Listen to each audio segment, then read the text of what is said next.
मलक साहब, मेरा सवाल ये है कि आज जो है ना, जो सुहेल वड़ैच साहब हैं, ISPR जो है उसने भी उसकी तस्दीक कर दी है। खबरें चल रही हैं कि उसके जो कॉलम है और जो ये माफ़ी वाला मामला, ये सारा वो झूठ लिखा है, झूठा बयानी उसने आज तक पेश किया है। अगर ये झूठा है, 3-4 दिन पहले ये मुलाकात हुई है, तो उस वक्त से लेकर आज तक 3-4 दिन हो गए। ये हर टीवी की, हर मोबाइल पे, हर यूट्यूब की ज़ीनत बनी रही हैं खबरें।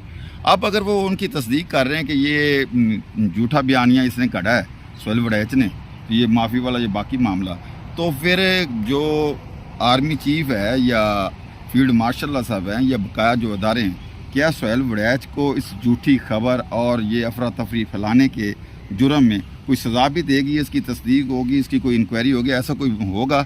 ये सारा ड्रामा ये किया जा रहा है, इस बारे आप क्या कहेंगे? देखिए जी, इसके हवाले से तो अदारा देखेगा खुद कि अदारे की इज़्ज़त को मुतासर करने की कोशिश की है या उसने अपने लिए कोई बेनिफिट क्रिएट करने के लिए ये जो उसने झूठा बयानिया बनाया, अगर उसे उन्होंने डिसऑन कर दिया, बनाया या सच्चा बनाया। देखिए, मैं आपको बताना चाहता हूँ कि अब वो ही ओन नहीं कर रहे जिनके हवाले से बयानिया बनाया, तो फिर घर का ना घाट का। इसके मुताबिक तो ये कहा जाता है, बोले ना, धोबी का कुत्ता ना घर का ना घाट का। अरे भाई, कुत्ता वफादार होता है, इसलिए मैंने उसका नाम नहीं लिया। अच्छा। इसलिए नाम नहीं लिया, वो भी वफादार होता है यकीनन कि ये घर के ना घाट के। और ये अगर वाकई ही सच्चे खरे होते तो फिर अपनी दुरुस्त बात पे खड़े रहते, वो इनकी बात मानते। उनकी बात करने के लिए तो फैसल वाडा काफ़ी है मेरे ख्याल में, इनसे ज़्यादा तो।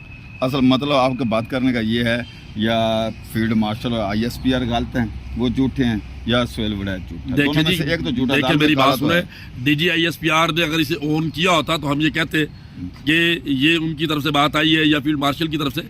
उनकी तरफ से जब ये बात आई नहीं, उन्होंने ऑन ही नहीं किया, तो समझा यही जाएगा कि मेरा भाई जो है ना निशान का मरीज हो गया, और फप्पे कुटली उस औरत की तरह है जो कि फिजा का, यानी कि जो एंकर पर्सन जो एक खातून थी, उन्होंने ये कहा था कि ये वॉशरूम में मेरा सवाल फिर वही है आपसे, अगर तो ये झूठी अफवाहें इसने फैलाई हैं, मुल्क में अफरा तफरी फैलाई है, ये मुल्क के खान साहब और ISPR जो है आर्मी हमारी इस्टेब्लिशमेंट, इसकी साख्त को नुकसान पहुंचाया, तो इसके खिलाफ फिर कार्रवाई होनी चाहिए। भाईजान, कानून के मुताबिक तो बनती है। अगर आर्मी कोर्ट में यानी कि दूसरे केसेस चल सकते हैं, तो ये क्यों नहीं चलते? तो अगर ये झूठा बयानिया बनाया और अदारे को नुकसान पहुंचाने की कोशिश की है, तो एक दफा इसे भी बुला लिया जाए। ये देखो ना, जो इमरान रियाज है वो पकड़ा जा सकता है झूठी खबर पे, ये तूर साफी और ये जो मतीउल्लाह जान, ये बकाया सारे को सज़ा हो सकती है, इन पे मुकदमात हो सकते हैं। तो ये कौन से आसमान से उतरा हुआ फरिश्ता है कि इसके खिलाफ नहीं हो सकती? तो इसके खिलाफ भी होनी चाहिए। अगर तो इस्टेब्लिशमेंट जो है, ये अदारे जो हैं, ये सुहेल वड़ैच के खिलाफ कार्रवाई करते हैं, तो फिर इनका बयानिया दुरुस्त मान लिया जाएगा।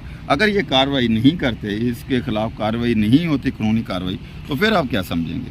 मैं ये समझता हूँ कि ये तो उन्हीं का इख्तियार है। देखें, आप 9 मई के केसेस में आप देख नहीं रहे, जिसने माफ़ी मांगी वो जीत गया, वो उसने गुल खाए, फूल खाए, फल खाए, और जिसने माफ़ी नहीं मांगी, झूठी शहादत की बुनियाद पर, झूठी गवाहियों की बुनियाद पर सजाएं आ रही है। इसका मतलब है ये जो वड़ैच ये माफ़ी मांग लेगा, भाईजान माफ़ी मांगनी पड़ेगी वड़ैच को। भाईजान, माफ़ी मांगनी ही चाहिए इसे।